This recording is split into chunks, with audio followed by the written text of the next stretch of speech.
A partir de este momento entramos a la parte editorial del programa. Voy a comenzar con la visita de la señora Jennifer Granholm, que es la secretaria de Energía, es la titular del Departamento de Energía de Estados Unidos, del gobierno norteamericano encabezado por el señor Joe Biden.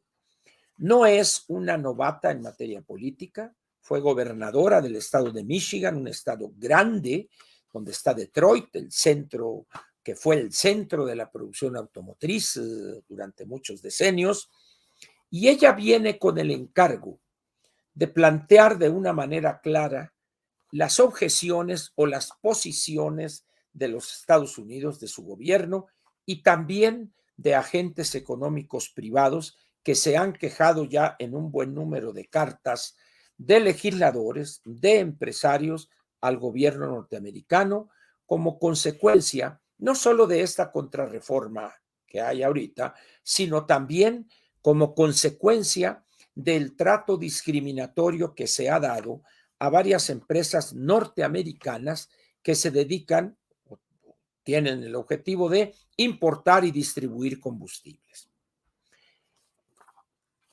Las cosas, para quien más o menos tiene algún conocimiento de cómo funciona la diplomacia, hay una regla de oro interesante. Si al final de la visita no hubo un comunicado conjunto, ni una conferencia de prensa conjunta, eso quiere decir que se deschongaron en las reuniones privadas. Es decir, se dijeron cosas y no se pudieron poner de acuerdo. ¿Y cómo se zanja esa diferencia?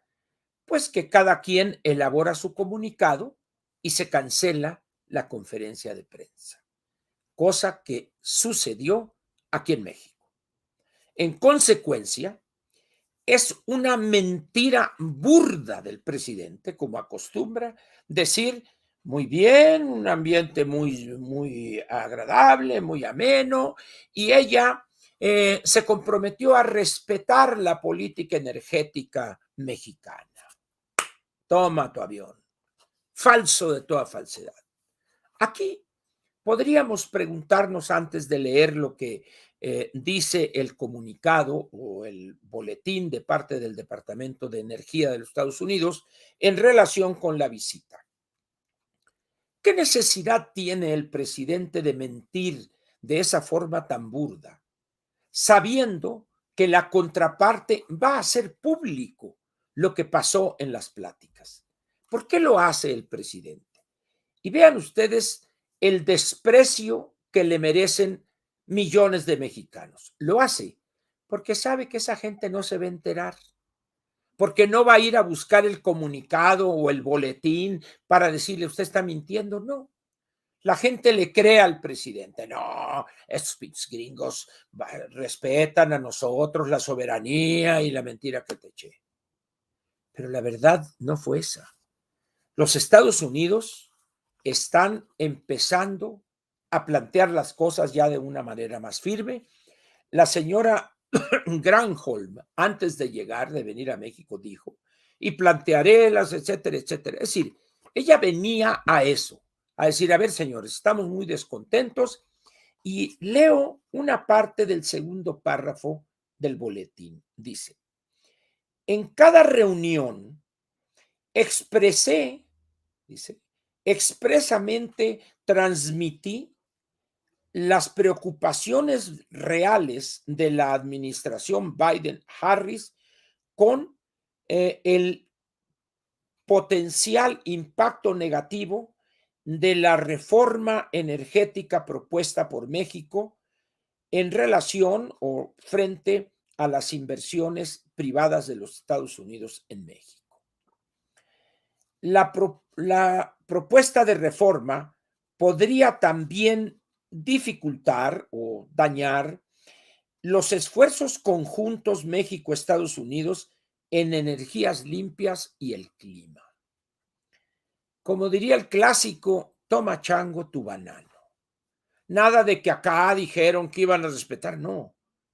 Dice ella, repito, dice, me reuní con liderazgos mexicanos acá picudos, incluyendo al presidente Andrés Manuel López Obrador, así como industriales, legisladores y representantes de la sociedad civil para tener un diálogo franco y respetuoso. Y respetuoso.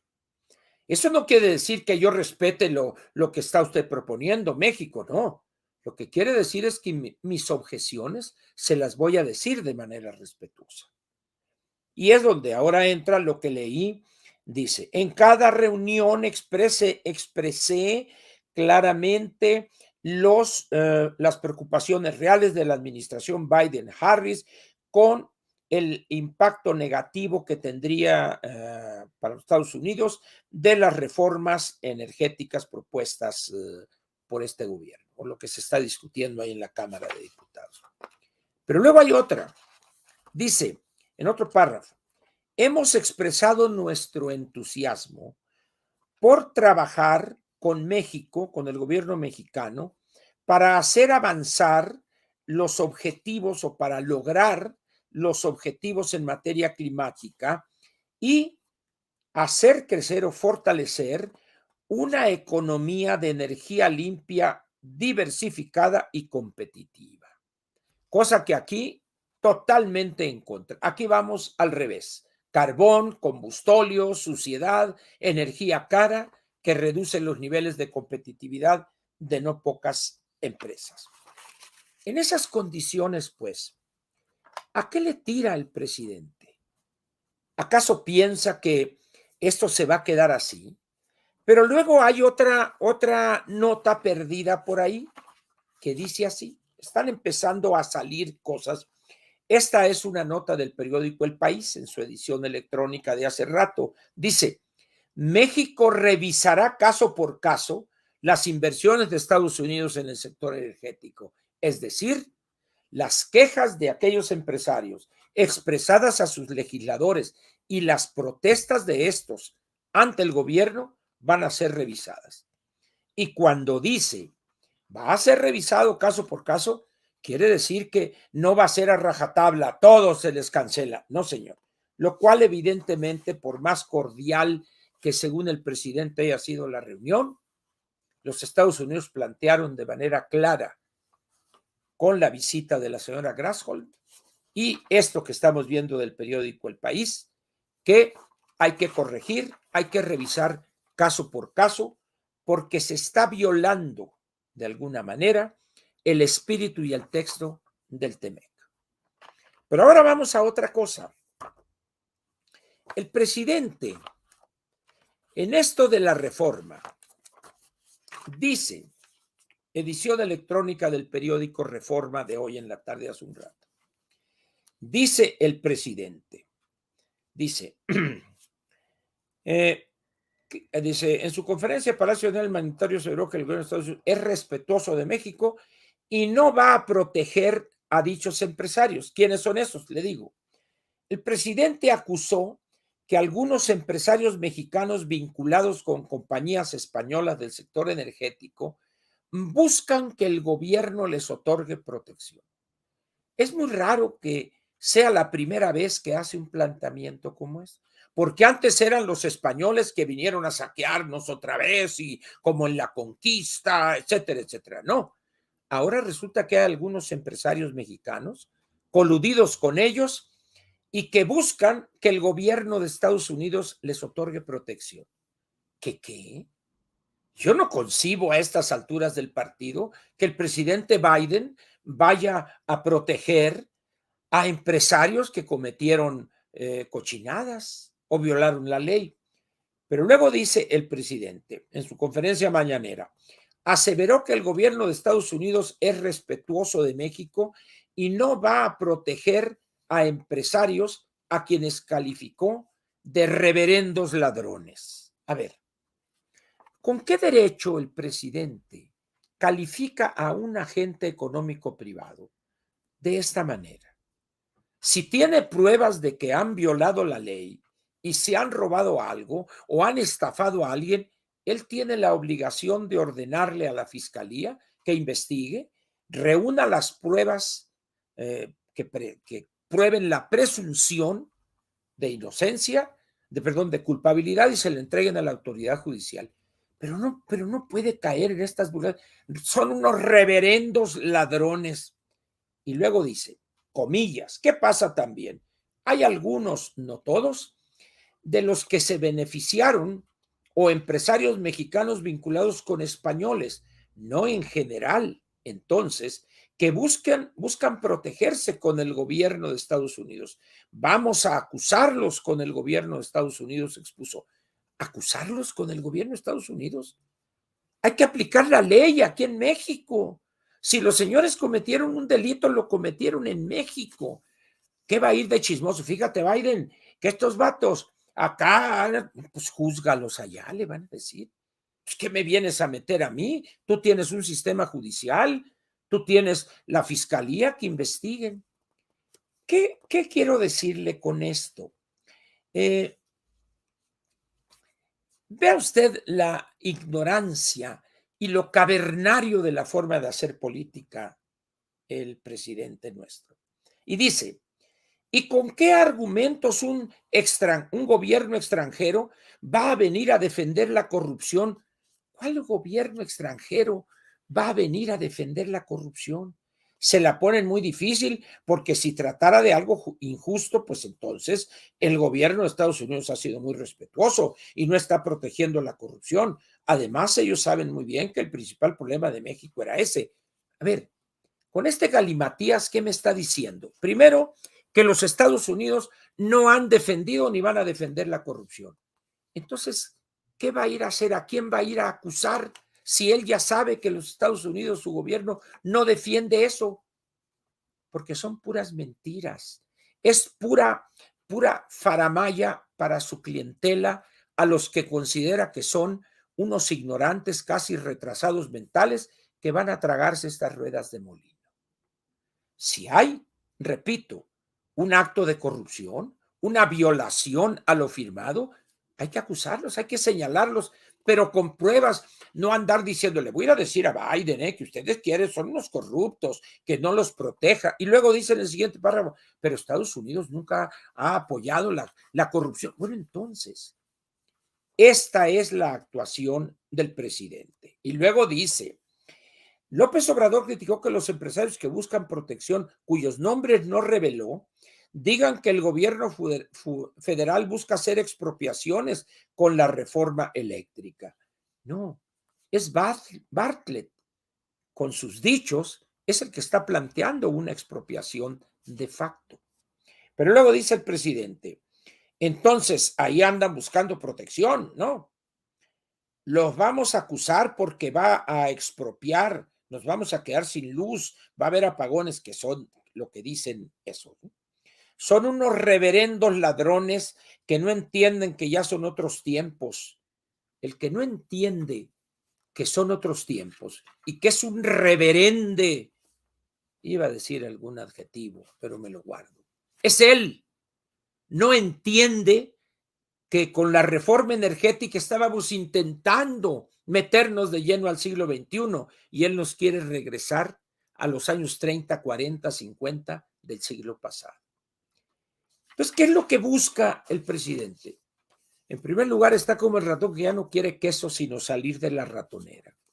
Cuando uno ve el desempeño de los funcionarios de Comisión Federal de Electricidad y el desempeño de Bartlett, la verdad es que les ha ido como en feria. Imposibilidad de defender ese engendro que están proponiéndole al Congreso. Segundo, no han demostrado que la reforma del 2013 sea negativa. Se han ido a las condiciones anteriores que privaban a la reforma de 2013, que fue lo que pretendió corregir la reforma de 2013. ¿Y qué es lo que hay ahí? Una visión ideológica caduca, aceda.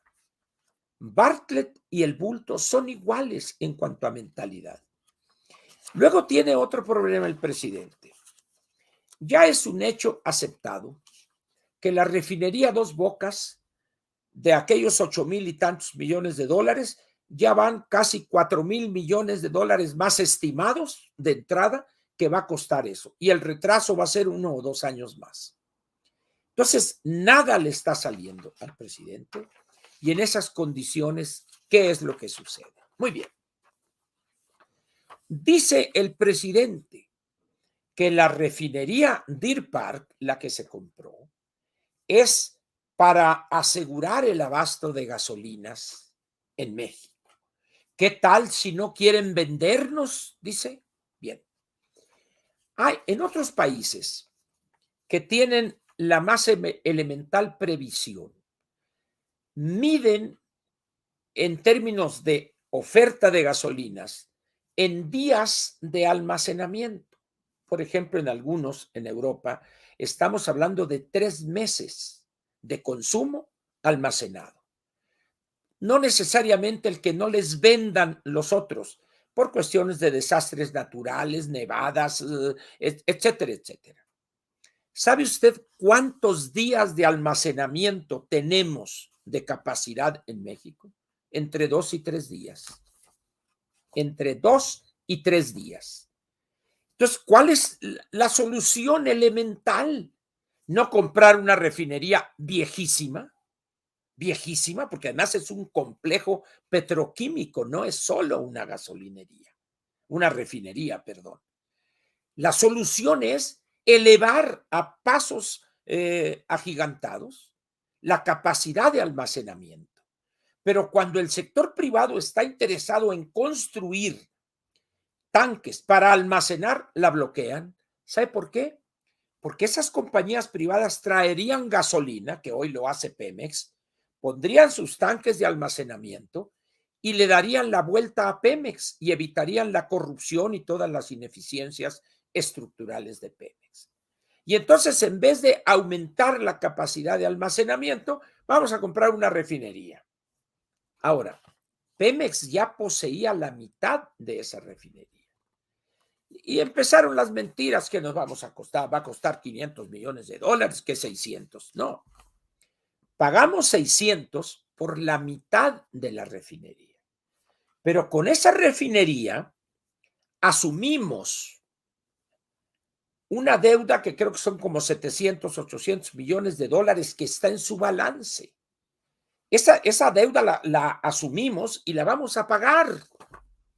Pero además, asumimos los contratos que tiene firmados o que tenía Shell firmados, porque ellos eran los administradores, firmados para el abasto del petróleo que refina esa refinería.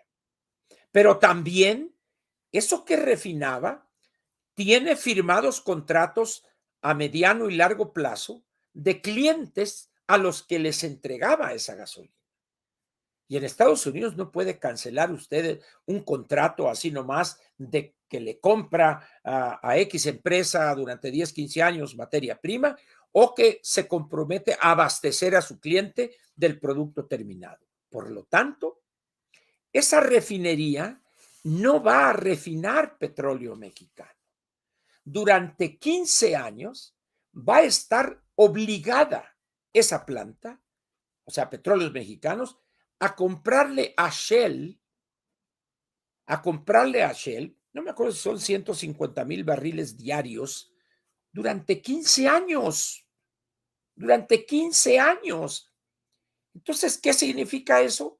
Pues, ¿dónde está eso que vamos a llevar en nuestro petróleo? Lo vamos a refinar y traer. No, señor. Esa es una empresa que tiene compromisos en cuanto a aseguramiento de su materia prima, que en este caso es el petróleo crudo, y Shell hizo el negocio del mundo y tiene que proveer con gasolina de ciertas especificidades, sea de alto octanaje, sea gasolina regular, a clientes. De tal manera que vender eso con la idea de la autosuficiencia energética es una mentira. Nos costó un mundo de dinero, nos va a salir alrededor de 1,500 millones de dólares. Una refinería vieja. Fue construida en el 92, no señor. En 92, con el presidente Salinas, hicimos esa coinversión, compramos la mitad de esa refinería. Pero esa gasolinería, esa tiene como parte de ese complejo, creo que 20 o 30 años más. Es una refinería vieja que perdió el año pasado o parte del antepasado y el pasado alrededor de $1,000 millones por cuestiones de mercado. Entonces, poco a poco vamos a ir conociendo esas cosas porque no van a poder ocultarlo. Pero luego sale el inefable Octavio Romero. Los de Pemex no se agandallaron con Deer Park. No, ustedes se apendejaron. Ustedes se atontaron, por decirlo de manera decente. Ahora aquí, ¿le dicen algo al presidente de esto o no? En los dos casos es sumamente grave este asunto. Ahora bien, tengo por aquí está. Shell abastecerá crudo a Deer Park con un contrato de al menos 15 años. La petrolera mexicana toma hoy el control, etcétera, etcétera. Shell suministrará por al menos 15 años crudo a la refinería Deer Park en Texas como parte del acuerdo de venta del 50% de su participación en la planta, etcétera. Eso significa que el petróleo que va a refinar, de acuerdo a esta nota de Reuters, va a ser la totalidad de lo que refine. No va a ser petróleo de petróleos mexicanos que lo vamos a enviar, lo refinamos y traemos gasolinas y dicen no. Shell se queda con esa canonjía, vamos a decir, ese privilegio. Ahora bien, ¿qué va a pasar con esa gasolina que ahí se produzca? Como el precio al que le va a vender Shell es el precio internacional del petróleo, evidentemente la gasolina que produzca estará determinada por el precio del barril de petróleo, sea el West Texas o el Brent, la mezcla de crudos marcadores que utilicen. Esto significa que si Pemex compra o trae esa gasolina, tiene que pagárselo a esa refinería, simplemente un movimiento contable, pero al precio que fije el mercado del galón de la gasolina que consuma. De tal manera que si piensan, es que va a bajar el precio, toma tu bajar de precio. Todas esas cosas, la gente sencilla no las entiende ni les interesa entenderlo. Le creen al bulto y ya la gasolina. No es cierto. Y luego sale un mensaje, un video ayer, una bola de babosadas, cursilerías. No vamos a despedir a nadie se le va a bajar el sueldo. ¿Qué? ¿Qué cree usted que allá es tan fácil como hizo aquí correr gente a patadas, una patada en el trasero, no respetar sus derechos y bajarles el sueldo? No, ese sindicato que mantiene las relaciones con Shell de todo ese complejo es durísimo, ese sindicato. Y no que la patria, que acá, que nosotros, que dice uno, ¿que no hay alguien que asesore al presidente con esas babosadas? ¿Qué les interesa a los trabajadores que tienen 20, 30 años trabajando ahí o 15? Dice uno, ¿que no hay alguien que le explique? Y luego en relación con lo que ya mencioné, que está sobre el presupuesto la refinería de Dos Bocas, es una nota, ahorita le digo que es de Bloomberg esta nota. Es decir, en el mundo petrolero, en el mundo de la energía, todas las cosas terminan sabiéndose. Y en ese sentido, pues, entramos ahora a los precios de las gasolinas y el famoso IEPS. Espero haber logrado convencerlos de que el IEPS nada tiene que ver con los altos precios de las gasolinas. Ahí le va. Hoy se dio a conocer el nivel del IEPS para ahorita le digo, para la semana que comienza mañana. Vamos a ver. Aquí tengo una cosa. Ahí está. Ya le había dado yo el otro día cómo había ido bajando el IEPS. Bueno, ahí le va. La semana pasada es decir, el viernes de la semana pasada, el IEPS, que está autorizado de 5 pesos 49 centavos para la gasolina regular o la verde o la magna, la semana pasada solamente se atrevieron a cobrar 1 peso 84 centavos. ¿Por qué? Porque si cobran los 5.49, serían prácticamente 4 pesos más el precio de la gasolina en el dispensario. Muy bien. Pero ¿cuánto va a ser el IEPS a partir de mañana a las 4 de la mañana? 1 peso 26 centavos. ¿Y por qué le bajaron de una semana a otra 60 centavos? ¿Por qué? Porque el precio del petróleo o el precio de la gasolina que compra Petróleos Mexicanos está aumentando acorde al precio del petróleo, de los crudos marcadores que utilizamos como referencia. ¿Sabe usted a cuánto subió el barril de la mezcla mexicana de exportación de petróleo crudo hoy? Ayer le decía que estuvo a 80, el día 19 estuvo a 81.13. Hoy, de acuerdo a la página de Pemex, está en 80 dólares. Es decir, el precio del petróleo está muy alto. En consecuencia, la gasolina que compra Pemex también está muy alta.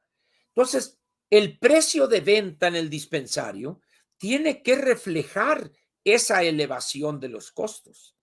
Pero como tenemos un IEPS de 5 pesos 49 centavos, pues yo no lo puedo poner completo porque eso significaría que tendría que pagar el consumidor 4 pesos más. Entonces, ¿qué hago yo?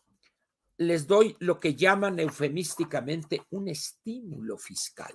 No es estímulo, simplemente dejo de cobrar, repito, dejo de cobrar esos 4 pesos. En esas condiciones, pues, como dice la canción, ¿a dónde vamos a parar?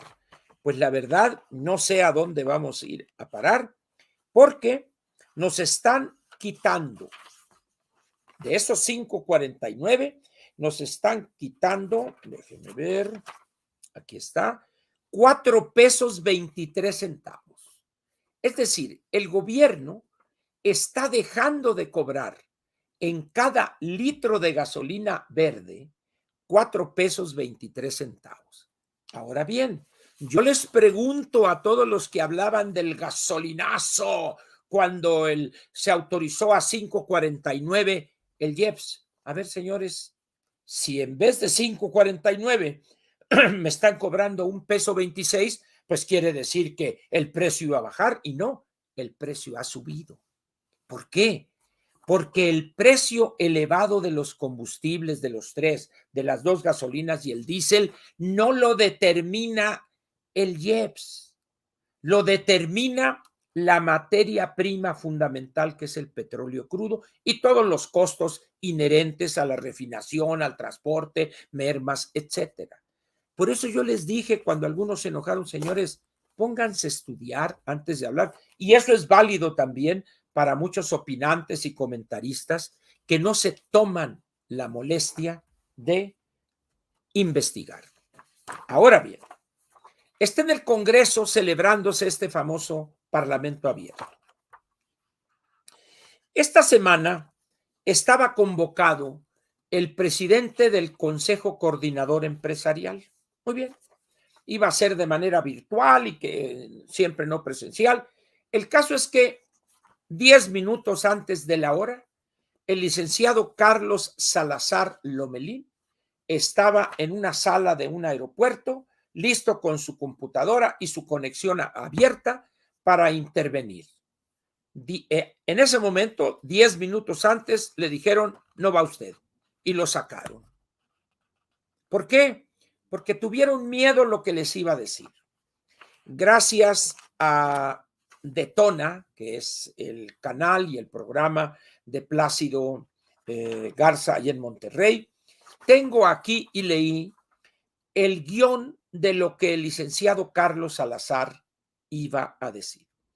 Y esto, aparte de gracias a Detona, es también le agradezco al doctor maestro, perdón, Javier Treviño Cantú, que es un alto ejecutivo, un alto funcionario ahí en el Consejo Coordinador Empresarial, que es el que en su colaboración periodística anexa a sus consideraciones el texto completo del presidente del Consejo Coordinador Empresarial.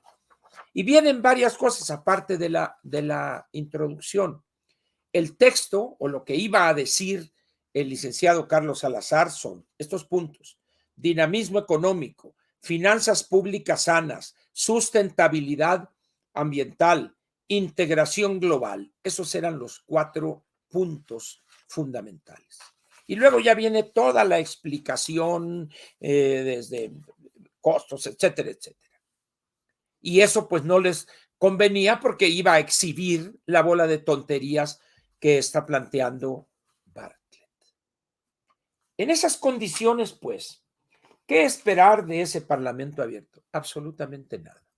La decisión está tomada. Van a intentar utilizar todos los recursos, legales o ilegales, para presionar a los diputados primero, para completar las firmas que les faltan para obtener la mayoría calificada. Y luego irse al Senado y a intentar hacer lo mismo. ¿Qué van a hacer los diputados de la oposición? No lo sé, pero sería desastroso realmente que cayeran en esas presiones que seguramente Morena y el presidente y su gobierno van a hacer. La realidad es que ha sido un desastre para ellos en términos de imagen.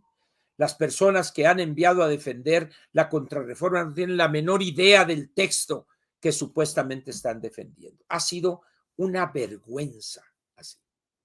Ahora, quiero decirles nomás para que vean algunas de las causas que explican esta serie de desatinos de este gobierno y particularmente de El Bulto. Tengo aquí la encuesta de Banamex, una encuesta quincenal, donde son 36, 37 bancos a los que encuestan a sus áreas de prospectiva económica. Aquí está, miren, para que vean ustedes.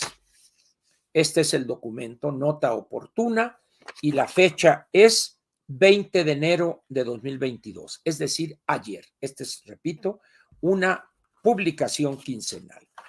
Y les voy a dar los datos, el promedio y algunos elementos máximo y mínimo de el crecimiento del Producto Interno Bruto que esperan estos 30 y tantos bancos para el año 2021. Y dice, PIB 2021.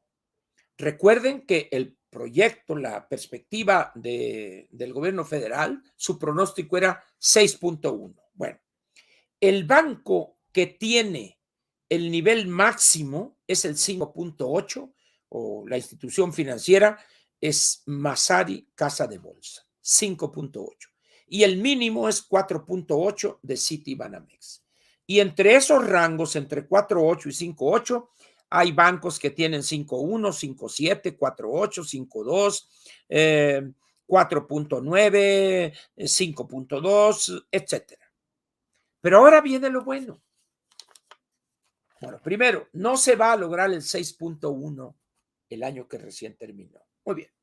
Pero ahora vamos al pronóstico para el 2022. Ellos dicen, fácil, vamos a obtener el 4.1, incluso el 4.3. Con esa ilusión del 4.1, hicieron los cálculos en materia de ingresos, creación de empleos, paridad, etcétera, etcétera. O sea, le va el balde de agua fría. PIB 2022, 4.1 es el pronóstico que está en los criterios generales de política económica. Ahí les va. El máximo es del banco inglés Barclays, 3.6. Y el mínimo está Bank of America, 1.5. Entre ese rango de 1.5 y 3.5 están 36 bancos.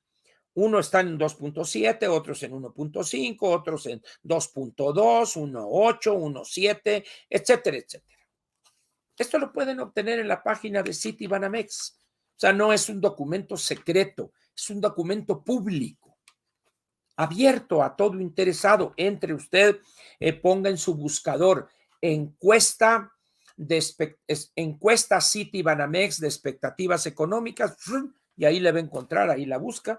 Es de la fecha 19 de enero del 22, es decir, de ayer, 20 de enero del 22. Entonces ahí se pueden dar cuenta usted qué opinan 30 y tantos bancos, repito, sus áreas de análisis y prospectiva económica. Por eso andan desesperados, porque nada les sale. ¿De dónde van a sacar el faltante de esos cientos de miles de millones de pesos para compensar si ya el Congreso les autorizó 915 mil millones de pesos de deuda para este año por el déficit gubernamental? Pero con esta realidad, probablemente les falten 300 o 400 mil millones de pesos más. ¿De dónde los van a sacar?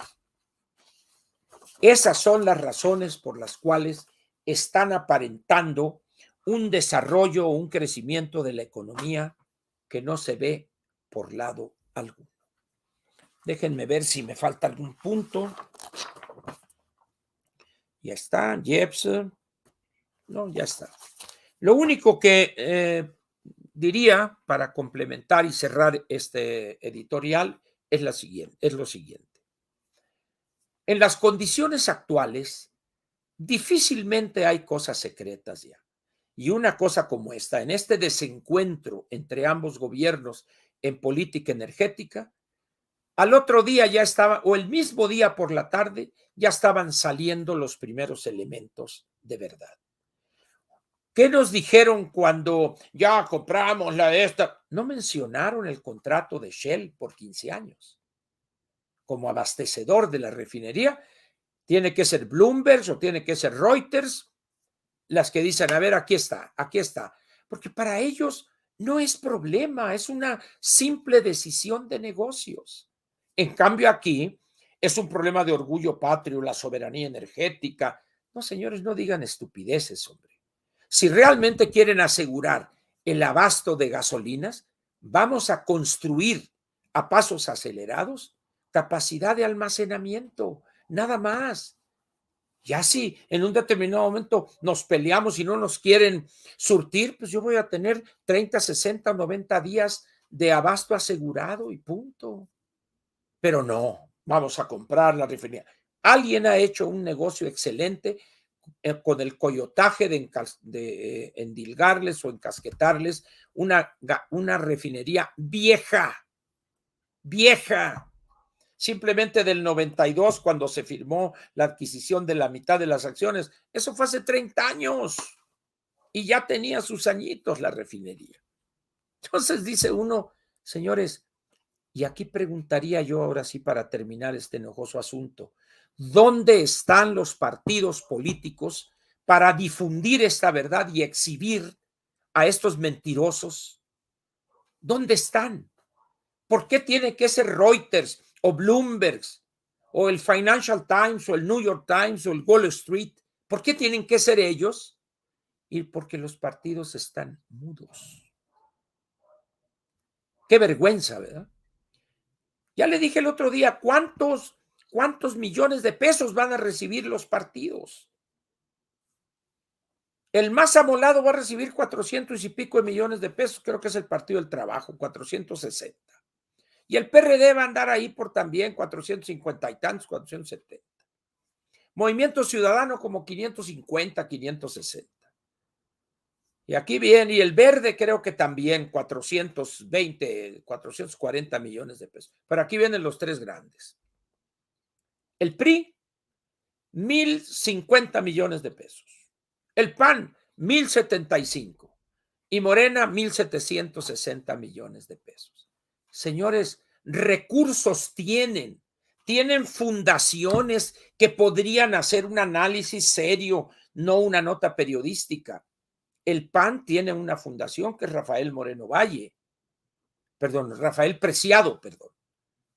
Esa es una excelente fundación. Podían hacer un análisis completo y difundirlo a través de las redes sociales y de los canales institucionales que tiene el PAN. El PRI tiene la Fundación Colosio, que no aparece por ningún lado. Ahora creo que quien la dirige es el señor José Murat, pues creo que ahí deberían tener a un economista prestigiado, a una persona que hiciera análisis económico, financiero. Pero José Murat, con todo respeto, es un grillo, pero de muchos años recorridos, ya tiene mucho millaje acumulado. Entonces dice uno, no puede ser esto. Sí, sí puede ser, ¿cómo no? Ahí lo estamos viendo. Así, difícilmente se va a poder exhibir ante los ciudadanos, no solo ante los 30 millones que votaron por López, sino ante los 37, 38 que no salieron a votar. Ahí está un filón para aprovechar, ahí están los números, ahí están las notas periodísticas, hacer un buen documento sencillo, claro, en 2 o 3 cuartillas, gráficas, dibujos, y órale, y subirlo a las redes y promoverlo en programas de radio donde inviten a dirigentes partidarios y decir, son unos mentirosos, nos están engañando, el contrato deben exhibirlo y dar a conocer la realidad de lo que negociaron y firmaron con Shell. Pero no, mire, futi futi. ¿Por qué razones? No lo sé. Puedo elucubrar y eso, pero hay que llamar a los partidos. A ver, señores, ¿por qué no han hecho ustedes su trabajo? ¿Por qué? Ese es el problema que hay ahorita. En fin, terminamos pues este editorial dedicado totalmente a la energía. Hay algunos temas que los dejaremos para el lunes que también tienen cierto interés. Seguimos pues.